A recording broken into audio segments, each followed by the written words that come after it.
She lived where stars went to die. The outpost was pressed into the side of a crater like a metal tick on a frozen beast, its solar panels forever pointed toward a sun that didn't rise anymore. It was the edge of the known systems, beyond the glow belt, where navigational satellites refused to orbit and automated ships developed mysterious personality quirks before spiraling off course or into madness. She preferred it that way.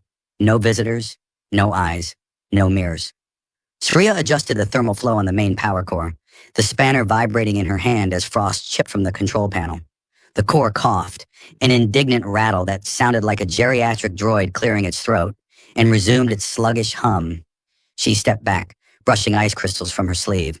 One of her ears twitched instinctively at the sound of approaching footsteps, only to remember once again that she was alone. The Echo belonged to Huck 7, her maintenance droid, whose sense of timing was roughly equivalent to a drunken platypus on stilts. "Your efficiency rating has dropped by 1.2%, mistress," Huck 7 declared, waddling in with his usual lopsided gait and a frying pan inexplicably strapped to his back. "I blame emotional inertia and insufficient protein intake." "Thanks, Hux. Nothing motivates me like unsolicited data about my own incompetence. Also, I burned breakfast. Again."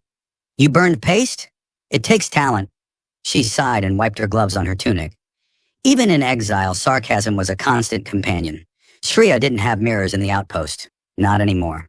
She had ripped the last one off the wall with a moment's irrational rage some years ago and flung it out the airlock. Its fragments were probably still orbiting the moonlet somewhere, glittering in defiance. Her reflection had always betrayed her. Not monstrous, just wrong. Her ears were too long, her skin lacked the nacreous sheen of the other Lyari, and her features were subtly out of sync with the soft, symmetrical elegance of her kin. She looked human almost, a comparison she hated and clung to in equal measure. The Lyarae were a species of refinement, of grace and harmonic symmetry, and while they never said it outright, there were whispers, quiet, slicing things, about birth flaws and genetic misalignments. Shreya had tried once to wear the chromatic cloaks and facial symmetries of her people, but even the colors didn't hold on her. Even light seemed confused by her. So she came here, purchased a decommissioned scientific station that once monitored tectonic microbursts, converted it into a livable shell, and disconnected every comm frequency except for emergency transmissions.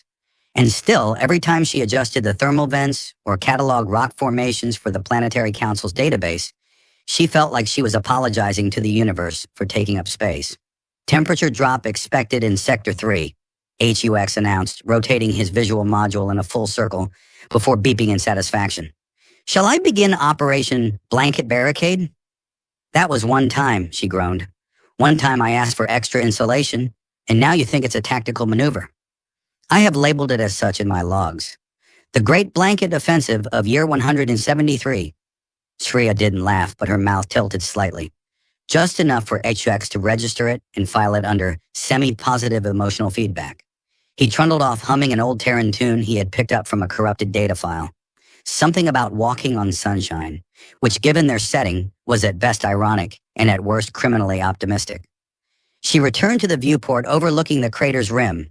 The planet, no, Moonlat, was a hostile sphere of methane ice and jagged terrain, orbiting a gas giant that bloomed in amber swirls above. Beautiful in a way, desolate in a very definitive way. Shreya pressed her fingers against the cold glass and let her breath fog it. Then something pinged. Not the usual temperature fluctuation alert. Not the daily passive-aggressive reminder from the central AI about missed maintenance reports. This ping was sharp, urgent, unexpected. A foreign object had entered the system. She blinked and turned to the console, where a red indicator blinked like an accusing eye. An escape pod. Rough trajectory suggested its ejection from a larger vessel just outside the orbital perimeter. No transponder, no signal. It was falling. Shreya cursed under her breath and activated the scanner array. The pod's heat signature barely registered through the atmospheric drag. At this rate, it would crash a few clicks beyond the crater, possibly disintegrate, probably kill its occupant if it had one. The sensible thing would be to let it. Interference risk, contamination protocols, emotional entanglements she wasn't ready for. She stared at the blinking dot. She stared harder. Oh no, she muttered. I'm about to do something incredibly stupid. 15 minutes later, the outpost's hover sled sputtered into motion with a cough of exhaust and a tragic honk from its damaged stabilization thrusters. Chucks rode behind her, bundled in a ridiculous thermal cloak 2 sizes too big, holding a fire extinguisher, just in case. I still think this qualifies as illogical behavior, the droid called over the wind. The likelihood of this being a trap is statistically insignificant, but non-zero. That makes it uncomfortable. Comfort is a myth, Surya replied grimly, squinting at the jagged horizon. They found the pod half buried in a bank of methane frost, smoke hissing from its joints. The hull was scorched, its insignia erased by entry friction. With a groan of effort and a very undignified squeak, she pried the hatch open. Steam billowed out. Inside, slumped against the seat, was a man, a human man. She stared. He groaned. Then he opened one eye, blinked blearily at her silhouette framed by white light and swirling smoke, and said with utter sincerity, "Is this heaven, or are you just really tall?" She blinked. He winced. Also possibly concussed. Do tall angel aliens usually have really long ears? Shreya narrowed her eyes. I mean that in a good way, he added hastily, and passed out with a dramatic flop. Well, she said to herself, dragging him out by the shoulders, this is going to go perfectly fine and not be complicated at all. Hux peered over her shoulder. He smells like salted starch snacks and bad decisions. Perfect. He'll fit right in. The human snored, loudly. He was sprawled across Syria's med bunk like an upended scarecrow, one leg dangling off the edge, an arm draped dramatically over his forehead. The blanket she'd placed on him, standard issue thermal mesh, was crumpled at his feet, kicked off in a fit of restless unconsciousness. His boots, still dusted with frozen methane from the crash site, were leaving wet trails across the floor. QX7 made a displeased noise each time the moisture crossed the sterile line between sleeping quarters and equipment bay. I estimate a 72% probability that he will soil every corner of the facility within the hour, the droid said with grim finality, standing beside the bunk with his ocular array blinking disapproval. Humans leak. It's in their nature, Shreya murmured, crouched beside the control console as she reviewed the pod's data logs. Most of them were corrupted or lost, but a few key snippets painted a picture that didn't quite align. Registered civilian, Terran Federation. Name, Milo Gant. Occupation, freelance surveyor/astrotourist, which was a category she didn't even know existed. Launched from a mid-tier pleasure cruiser orbiting Epsilon 12. Ejected from the vessel during a mutual misunderstanding with the onboard AI. That part caught her attention. She glanced back at the man. The snoring had subsided into a kind of rhythmic wheeze. One of his fingers twitched. There was a smear of synth cheese across his jacket. What sort of misunderstanding gets you thrown out of a luxury ship mid-void? She muttered. According to Terran records, attempting to reprogram a cruise AI to produce dramatically timed storm effects during karaoke night is considered both a safety risk and an artistic offense, HUX replied helpfully. Surya blinked. That sounds oddly specific. I searched his name. There are forums. He has fans. Milo groaned and rolled over, eyes fluttering open. He stared at the ceiling for a long moment, then at Surya, and then her ears. You're real, he said, voice raspy. Not a dream, not a fever hallucination. I didn't imagine the ice princess with elf ears. She frowned. I'm neither icy nor a princess. Well, you dragged me out of a crash and didn't harvest my kidneys. That's a pretty regal start. She stood slowly, dusting her hands on her tunic. Your kidneys weren't the valuable part. His eyes widened, a beat of silence. Then she added, that was a joke. Ah, right, alien humor, dry as Martian toast. He sat up with a grunt, rubbing the back of his neck. Where exactly am I? Shreya folded her arms. Outer ring of the Virelin expanse. Moonlet D7. Technically uninhabited. Officially forgotten. He squinted. Sounds scenic. It's not. Oh, good. I was worried I'd landed in paradise by mistake. He glanced around the room. Though your interior decor could use a splash of color. Maybe a lava lamp. We don't allow open flames. They're not, never mind. Shreya turned away, moving to the console again. but she could feel his gaze linger. Most people, when they looked at her, fixated on the oddities. The way her ears curved too long, tapering nearly to her shoulders. The way her skin seemed to shimmer, then go dull depending on the light. The small asymmetries. He wasn't staring with revulsion or curiosity. He was just looking, like someone seeing a thing they didn't understand but weren't afraid to like anyway.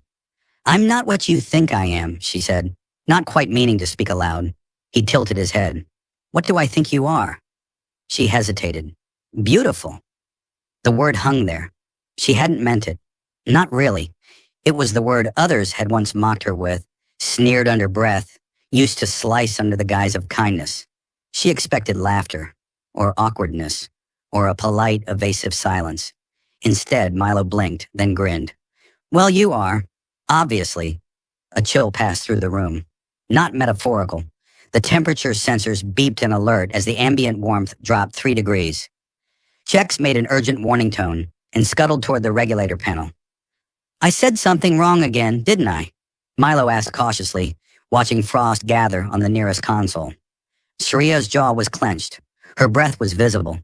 Tiny particles of light, barely perceptible, were dancing around her temples, like static caught in gravitational hesitation. She said nothing, just closed her eyes and exhaled. The frost receded. "I'm fine," she said tightly. "It's a quirk. Bioenergy fluctuations." "From compliments?"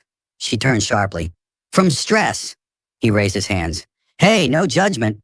I once caused a gravity inversion by sneezing near a magnetic core. We all have our issues." She almost smiled. Almost. Later, while Milo slept again, in a slightly more dignified position at least, Shriya stood alone in the generator chamber, staring at the diagnostics. Her internal systems were behaving strangely. Resonance frequencies fluctuating. Microscopic shifts in her biosignature.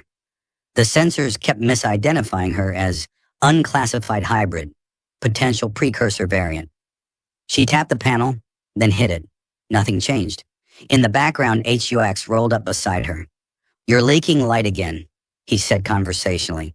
She looked down at her arm. The skin shimmered, opalescent and pulsing faintly with a rhythm that wasn't hers. Not entirely. Not anymore. "I've never done this before," she murmured. "You've never had anyone call you beautiful without it hurting." Shriya didn't answer. She just watched the shimmer fade and wondered what else had been dormant inside her all these years. In the next room, Milo snored again, loud enough to shake a panel loose. "Definitely human," HUX sighed. Shriya had never cooked breakfast for another being before. Well, unless you counted the time she accidentally synthesized a nutrient loaf that developed self-awareness and tried to unionize with the hydroponic algae. That loaf had eventually been outwitted by HUX, who distracted it with a logic paradox and fed it to the waste incinerator with ceremonial solemnity. But Milo was different. Human. Chatty. Chronically unsupervised. "Is this edible?" he asked, poking at the pale wedge of protein slab steaming on his plate. "It's nutrient complete, and technically food," Shriya replied, setting her own portion on the table with a kind of resigned precision. "Taste is optional, I guess?"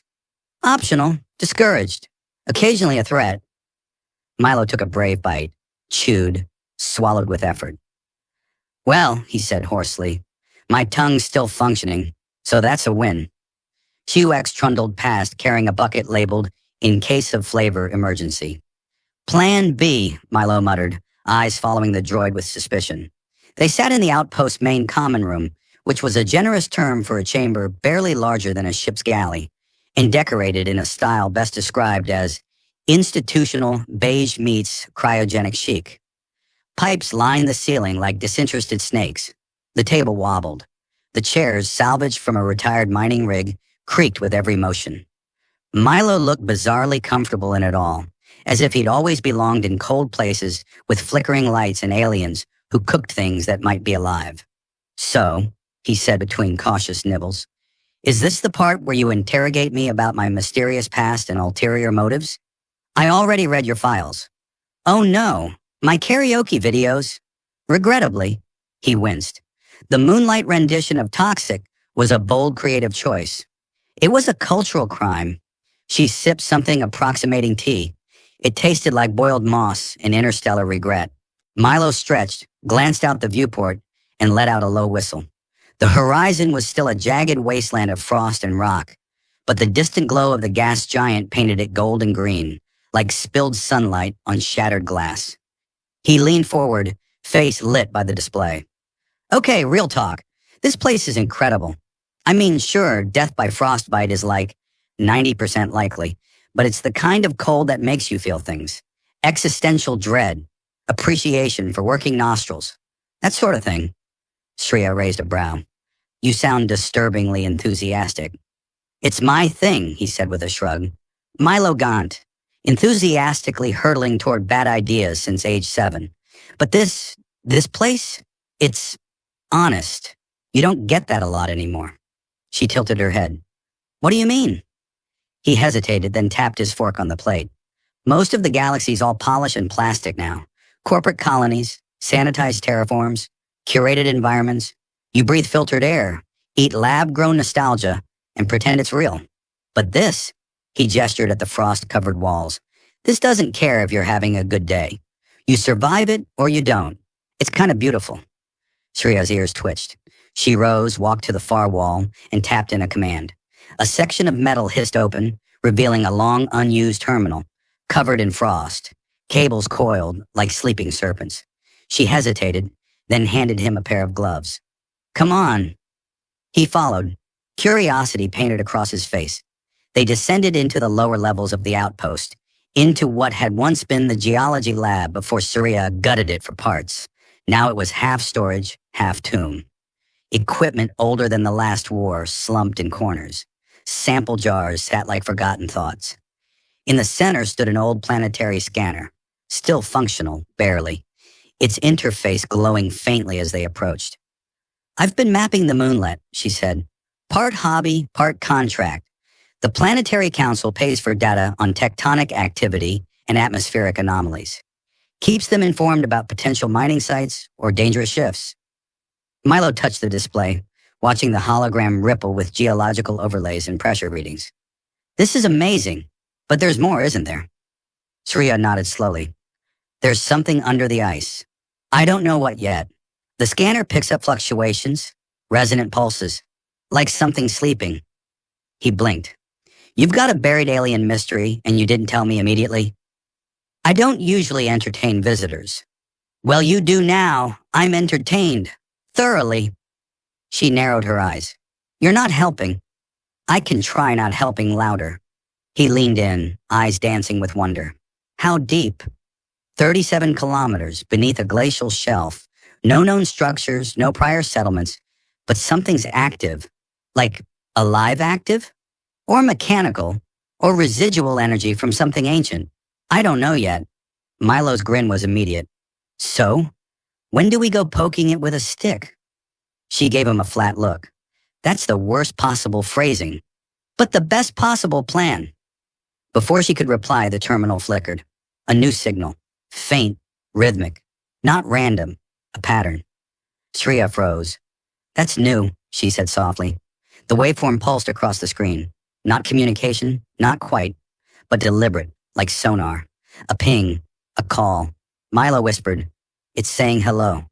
She stared at the screen, then at him. Or, he added helpfully, it's saying run. Upstairs, HUX beeped an alert. Incoming transmission, unauthorized frequency. Shreya bolted up the ladder, Milo following. At the main console, the signal was already unfolding, static layered with tonal modulations. It wasn't coming from the buried object. It was coming from orbit, from a Lyari vessel, her people. She stood motionless as the identifier code resolved. Vessel Narentha. Purpose, retrieval. Target, Shreya Ven. Her blood turned to ice. Oh boy, Milo muttered. This is about to get very dramatic, isn't it? She didn't answer. Outside in the sky, a shadow moved. Too distant to see, but close enough to feel. Shreya had always imagined the day her people would come for her. Sometimes in the bleary aftermath of nightmares, sometimes in the hollow silence of routine. But she'd pictured it like a formal event, dignified, clinical, inevitable. A retrieval mission by sterile officers with unreadable faces and unreadier hearts. She did not expect a ship called Narentha, which in Liari meant memory that bites back, to come unannounced, hovering in orbit like a vulture with diplomacy issues. Even Hux sounded nervous. Shall I initiate the pretend we're not home protocol?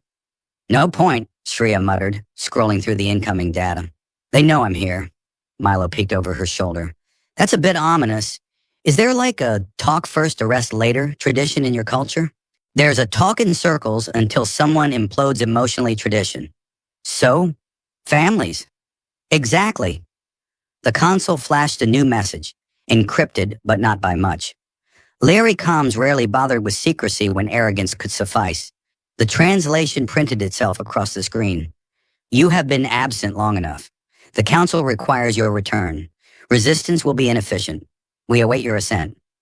Milo tilted his head. Is that a threat or a guilt trip? With Lyrie, there's no difference. She turned away from the terminal and paced, boots whispering across the metal floor. Her long ears twitched in frustration. They think I'm still the same, that I'll come when summoned, bow my head, take the punishment. They think I'm afraid.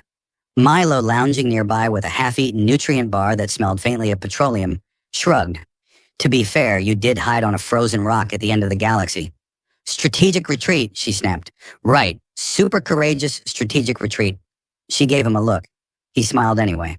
And now, he asked. Shreya exhaled through her nose. Now I ignore them. They won't love that. They never did. Just then, the outpost shook. Not violently, but enough for HUX to roll into a wall with a surprise beep and for Milo to drop his bar, which skittered across the floor with more enthusiasm than its flavor deserved. That wasn't me, Milo said quickly, hands up. No, Shreya murmured, eyes narrowing. That came from below. They rushed to the lower scanner bay. The readings pulsed with unfamiliar spikes. The buried object, whatever it was, had reacted. Whether to the Lyra ship's arrival or Shreya's own emotional state, she couldn't be sure. But it was awake now. Milo whistled. You've got fan mail from the sky and something ancient trying to stretch after a few million years. Busy morning. She scanned the waveform. The energy signature had shifted. It was no longer just a pulse. It was harmonizing, matching a frequency. Her frequency. That's not possible, she said under her breath. Did you try turning yourself off and on again? I don't have a power button. Everyone has a power button. Mine is flattery and chocolate. She shook her head, distracted. It's reacting to me, like it knows me. Or, Milo said cheerfully, like it thinks you're a remote control. She paused. That might not be wrong. A new alert pinged from above. The Liari vessel was descending. Shreya looked up, then at Milo. Get to the rover, now. His eyes widened. Wait, we're running from the people in the sky toward the mysterious buried object under the ice? Yes. Fantastic. When I die, please put on my tombstone that I died doing something incredibly stupid. There won't be a tombstone. Perfect. Even stupider. They raced across the frozen landscape in the outpost ground rover, a rust-colored beast of a machine built to survive avalanches and minor explosions, which incidentally made it ideal for dating Shreya's luck. The wind howled outside, flinging crystalline shards against the windows like angry bees with no concept of physics. Milo was at the controls, mostly because Shreya didn't want to risk freezing the entire rover with a stray emotional surge. So, he shouted over the engine, you want to tell me what we're driving toward? It's a vault. Ah, great. Containing what? Unknown. Love a good mystery. Any chance it's, like, treasure or historical records? Maybe a preserved sandwich. Possibly a weapon. He blinked, less enthusiastic now. It predates the current Lyari timeline, built by our precursors, creatures of light and resonance. Their technology wasn't just mechanical, it was sympathetic. As in, emotional? Biometric, mental, energy-based, only responds to those it resonates with. And it resonates with you because... Shreya didn't answer right away. Because I'm not entirely Liari, not as they define it. The rover screeched to a halt as the landscape gave way. Before them stretched a smooth depression in the ice, crystalline and unnaturally symmetrical. At its center, a thin line of light pulsed like a heartbeat. They stepped out into the cold, the air sharp and brittle. The vault responded immediately. The ice receded, curling back like melting glass. A passageway formed. Milo stared. So, either we're invited, or we've just tripped the world's fanciest security system. Surya stepped forward. The air inside the passage was warm. Not artificially, but naturally. Like standing in a beam of sunlight that had been stored for eons. The walls glowed faintly, responding to her proximity. Symbols unfurled, etched light flowing like water. She paused. These are precursor glyphs. Do they say anything helpful? Like welcome or beware of dragon? She traced one gently. Number, they say, inheritance. Behind them, the sky cracked open with light. The Layari ship was landing. Milo looked back. We've got company. Let them come, Surya said, stepping deeper into the vault. Brave words from the lady who just lit up an alien tomb with her DNA. I'm improvising. Improvising is how I ended up falling out of a cruise ship. The vault opened further, revealing a chamber like a cathedral made of sound and shimmer. At its center hovered a crystal structure, constantly shifting, singing in frequencies that bypassed the ears and hummed directly in the bones. It pulsed once, toward her. Surya reached out. Her skin flared with light. Outside, the Lyri ship deployed its escort. Inside, something ancient whispered her name. The chamber trembled, not with violence, but with reverence, like the very walls were holding their breath. Light bloomed from the hovering crystal, its glow no longer passive, no longer sleeping. It was awake now, aware, singing. Shreya stood motionless, her outstretched hand still pulsing with strands of energy, threads of color winding up her arm in a slow, deliberate climb. The glyphs on the walls resonated in reply, cascading with meaning in a language older than spoken word. They didn't speak in commands or declarations, but in emotion. Recognition, relief. Okay, Milo said, arms crossed as he stood just outside the luminous threshold. So you're not going to explode. That's great. You're also glowing, which is usually only good news for radioactive rocks or people in musicals. Shreya didn't respond. Her gaze was locked to the crystal, pupils wide, breath shallow. The light around her responded to every beat of her pulse. It knows me, she finally said, her voice low. Let's define knows. Like it recognizes you from an ancient prophecy, or it's your great-great-grandmother's roommate's cousin's soul trapped in a glowing space rock? It's familiarity, she murmured. A kinship. I've never felt it before. Not even among the Illyri. Well, this kinship is about 10 seconds away from permanently giving you a tan, Milo said. Should I be worried, or is this just a fancy alien hug? The crystal shifted, folding inward like an iris closing. With a low harmonic chime, it extended a tendril of light toward the ground, sketching out a symbol, one Sriya instinctively recognized. Not a word, a name. Venara. Her name, but older, ancestral. They didn't just abandon this place, she whispered. They left it for someone, a descendant, a continuation. You, Milo said, stepping in beside her. They left it for you. A tremor echoed through the chamber, deeper than before. Not from the vault, but from the surface. Milo frowned. Let me guess. The mood lighting is less excited about your extended family showing up in orbit. Sriya's expression hardened. They'll try to take me. They'll have to get through the glowing cathedral of sentient crystal and bad decisions first. She turned to him, ears flicking with a mix of tension and gratitude. You don't have to stay. You didn't sign up for any of this. Correction, I crash-landed, insulted your cooking, flirted with your droid, and touched ancient technology I definitely shouldn't have. At this point, I think the universe would be disappointed if I left. The tremors stopped. A new sound entered the chamber. A filtered, sterile voice. Shreya Ven, this is the Narentha. You are in possession of unauthorized relic-class technology. You will comply. Milo raised a brow. They sound charming. She didn't answer. Her fingers curled into fists. Then the vault responded, not with violence, but with motion. The walls shifted, folding open to reveal hidden alcoves. Machinery unfolded silently. Armatures, panels, glowing constructs that hovered of their own accord. The entire chamber was alive with preparation. It's defending itself, Shreya said. Or arming itself, Milo muttered. One of the constructs hovered near him. It looked like a mechanical jellyfish crossed with a plasma lantern. He backed up a step, hands raised. Listen, I'm flattered, but I'm in a committed relationship with sarcasm and caffeine. The construct beeped once, scanned him, then zipped off. Outside, the ground cracked. Shreya and Milo raced up the icy tunnel as the vault shifted behind them, sealing itself with a gentle hum, like a giant exhaling. The moment they reached the surface, they saw the Narentha's escort squad, sleek atmospheric skiffs slicing through the sky, leaving contrails like surgical scars. And at the center of it all, descending like an accusation, was the shuttle. Is there a plan? Milo asked. Yes. Does it involve diplomacy? No. He grinned. Knew I liked you. The shuttle touched down with a hiss of steam and light. Its hatch opened with the ceremonial stiffness of a courtroom. From it emerged 3 Lyari envoys, cloaked in formal garb, their long ears pierced with insignia. They looked identical, like bureaucrats printed from the same disapproval mold. The lead envoy stepped forward. Shreya Ven, you are hereby ordered to return to Lyari space for evaluation. Your contact with precursor artifacts constitutes a breach of Preservation Edict 014. I wasn't aware my exile came with return clauses, she said evenly. You were never exiled, you left. There is a distinction. Behind her, the wind whistled like a snickering ghost.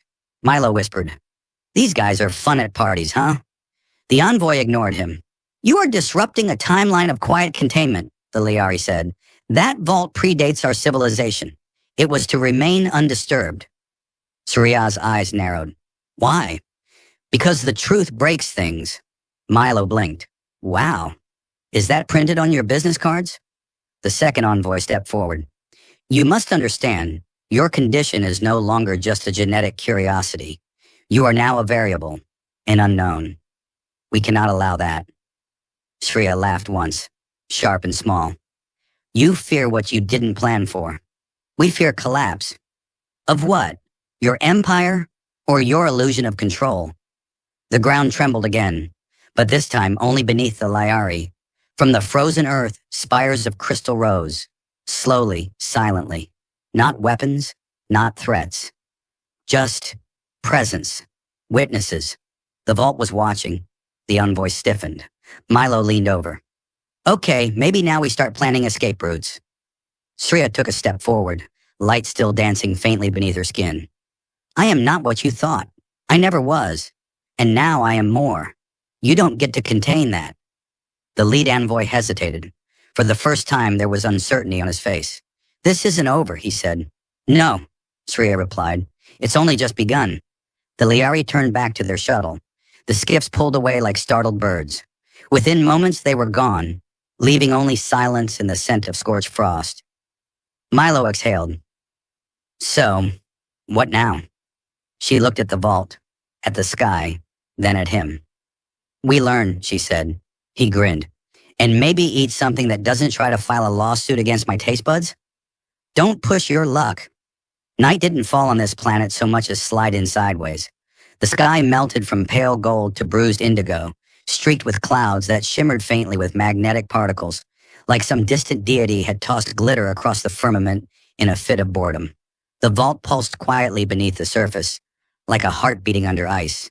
And in the outpost, a pot of something aggressively purple was bubbling on the stove. This isn't food, Milo said, holding up a spoon and watching the goo slide off in slow defiance of gravity. This is a science experiment that has gained sentience and now demands rights. Shreya didn't look up from the display terminal. It's rich in protein and vitamin clusters. The Lyari used to eat it during expeditions. It kept us alive. Kept you alive by scaring off predators with the smell? She gave him a look over her shoulder. You survived 6 days on ration packs that tasted like recycled sock lint. You don't get to complain. He sniffed the pot again, winced, then shrugged. Okay, fair. The tension from earlier had ebbed, but it wasn't gone. The Lyari ship had retreated for now, but the unspoken threat of its return hung in the air like uncharged static.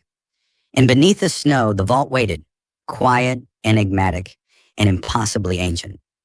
Shreya could still feel its hum beneath her skin, a resonance that made her bones feel like tuning forks. She turned back to the terminal. The scans they'd pulled from the vault systems were confusing. Not in their complexity, Milo had called them a PowerPoint presentation delivered by ghosts. But in what they revealed, that the vault was not merely a storage site or temple. It was interactive, adaptive, a thinking construct built on principles of symbiotic technology meant to respond to specific genetic patterns, patterns that had nearly vanished from the Lyri genome. Except for her, Venara, not just her name, but perhaps a designation, a role, a key. And the vault had opened to her like a forgotten melody to the right voice. Milo wandered over, still chewing with what could generously be called bravery. So what do we know? That the precursors weren't just builders. They were curators. They seeded sites across the quadrant, designed to awaken only when the time was right. Which is apparently right now. Apparently, he pulled up another hologram, a slow rotation of the crystalline matrix at the vault's core. And this is, what? Their version of a diary? It's a construct, self-modifying. It draws power from the surrounding electromagnetic field and from, she hesitated, from me. Milo blinked. You mean literally? She nodded. My biology triggers it, but not just my DNA, my state, emotions, thoughts. It responds to intention, to belief. He stared at her. So it's an ancient alien artifact powered by vibes? She resisted a smile. You could say that.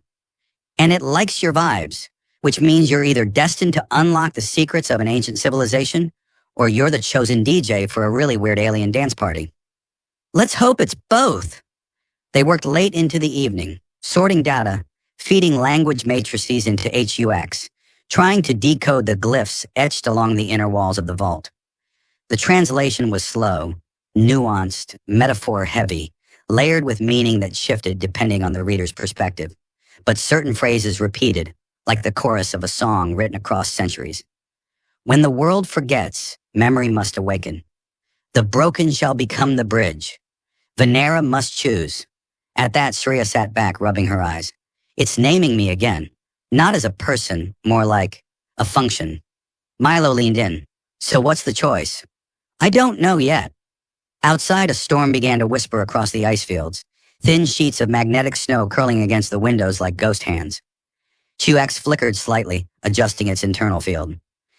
Atmospheric instability increasing, the droid chirped helpfully, but no immediate threat detected.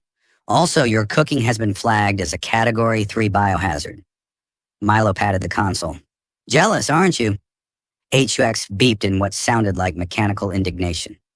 Later, after the storm settled and the outpost fell into its usual hush, Surya stood alone outside beneath the stars. The air was thin, sharp with frost, but her skin felt warmer now. Not from the environment, but from within. A lingering charge she couldn't shake, like the vault had left fingerprints on her soul. Milo joined her, his breath fogging. Couldn't sleep? Didn't try. They stood in silence for a moment, watching the vault's surface pulse faintly beneath the snowdrift. I always thought, she said quietly, that being different was a defect. Something broken in me. My ears are longer. My skin is a different hue. My thoughts move sideways. The other Lyari called me a throwback, a corruption of the line. Milo looked at her. But the vault doesn't think that? No, she said. To the vault, I'm not an error. I'm the answer. He smiled. Sometimes it just takes a few million years for the universe to catch up to you. She snorted softly. You always have a joke. It's that or scream into the void. Tempting. He nudged her gently with his shoulder. So what now? I think I need to go back inside. There's more it wants to show me. And you're sure it's not going to melt your brain? Number. But I'm sure I have to try. The stars above flared faintly, caught in the planet's shimmering atmosphere.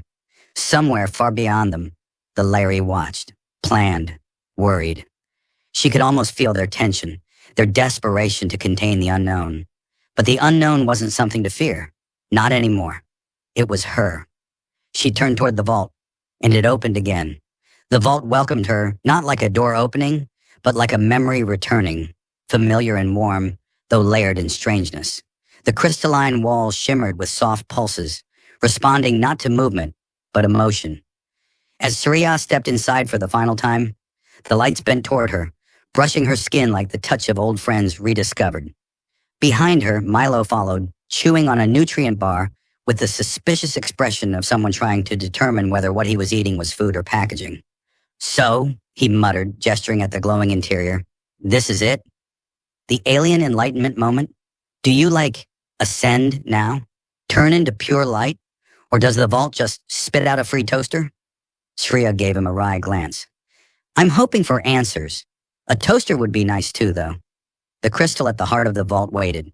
It spun slowly, lazily, like a planetary model abandoned in thought. As she approached, the symbols around the chamber shifted, not at random, but in rhythm. They were synchronizing to her heartbeat, a language of pulses, Venara, ready. She placed her hand on the crystal, and the world changed. Not violently, not with a scream or flash. It unfolded, like the layers of a holographic lotus. She saw not images, but understanding, cascading through her mind in a flood of radiant clarity. Histories long buried, voices long silenced. She saw the precursor species, tall and strange and vibrant with bioluminescent patterns, speaking in waves and color. They had not died. They had moved on, leaving behind seeds of memory and machines designed to nurture the rare few who shared their resonance. A legacy, not for domination, but for evolution. They had built the vaults to respond to the future, to those who would inherit not their world, but their questions. You were never meant to be alone, the voice said. Not aloud, but within, a soft chord vibrating along her spine. Difference is not disorder. It is potential. Isolation was your forge. Shreya felt tears slip down her cheeks, silent and hot. Her entire life she had worn her difference like an affliction. Her long ears, her shifting irises, her intuitions, others found unstable. But now she saw the truth. She was not flawed. She was chosen. The light dimmed slowly. The crystal receded, its knowledge imparted, its purpose fulfilled. Milo stepped closer, watching her with the unease of someone who just witnessed someone download several lifetimes of experience into their brain. So, toaster? She laughed softly and wiped her face. Better than a toaster. Microwave oven. A whole new future. He raised his brows. Sounds high maintenance. She turned toward him, her smile calm now, unguarded. You came here by accident, Milo, and stayed when it got dangerous. Well, I'm committed to poor life choices. You stayed for me. He looked uncomfortable. Yeah, well, I figured someone had to make sure you didn't start glowing ominously and demanding worship. I might still do that. Ugh, you'll be unbearable. She stepped forward and took his hand. You helped me see something I couldn't. Not the vault, not the power. Me. You called me beautiful. He shrugged, a little pink in the cheeks. It was true. I didn't know it could be. Their moment was interrupted by Hux, who rolled in with his usual blend of helpfulness and sass. Pardon me, meatbags, but I've finished translating the last glyphs. There appears to be a message left specifically for Shreya, and also, possibly, a self-destruct sequence, or a recipe for lemon pie. Hard to say. Precursor syntax is weird. The message was simple, a lattice of images and meaning coalescing into one final instruction. Leave this place not as the exiled, but as the torchbearer. The signal is yours now. Shreya turned to the console and activated the relay. Far above, in the upper atmosphere, a hidden satellite hummed to life. It began transmitting, not data, but a signal encoded with the vault's presence. A call to others like her, scattered across stars and species. A beacon not of power, but of invitation. She had been the first. She would not be the last. Back at the outpost, Milo packed up their meager supplies while grumbling at HUX about the droid's refusal to help carry anything. You hover. You literally float. I've seen you carry a six-pack of fusion cores. My servos are reserved for tasks of higher intelligence, HUX replied. Lifting your underwear doesn't qualify. Shreya smiled as she stepped inside, the vault behind her now silent, its secrets passed on. We'll need to head to the relay point. The signal will draw attention. Milo slung a pack over his shoulder. Friendly or unfriendly? Both. Well, he said, at least I'll get to use the emergency pie cannon I built. There's no such thing. There is now. The horizon glowed faintly, not with dawn, but with the first light of a world awakened. As they climbed into the old scout skimmer, Shreya paused for one last look at the outpost. the place where she'd hidden, hated herself, starved for silence. Now it stood like a monument to a beginning she never expected. She had been the alien woman who thought she was ugly. Now she was something else. Not a relic, not a mistake, but a bridge between past and future. A voice for the forgotten, a spark in the dark. Milo revved the skimmer. Ready, Venara? She slid into the seat beside him. Ready. They soared into the sky, leaving behind the cold and the silence and the names others had tried to carve into her. And ahead a galaxy waited.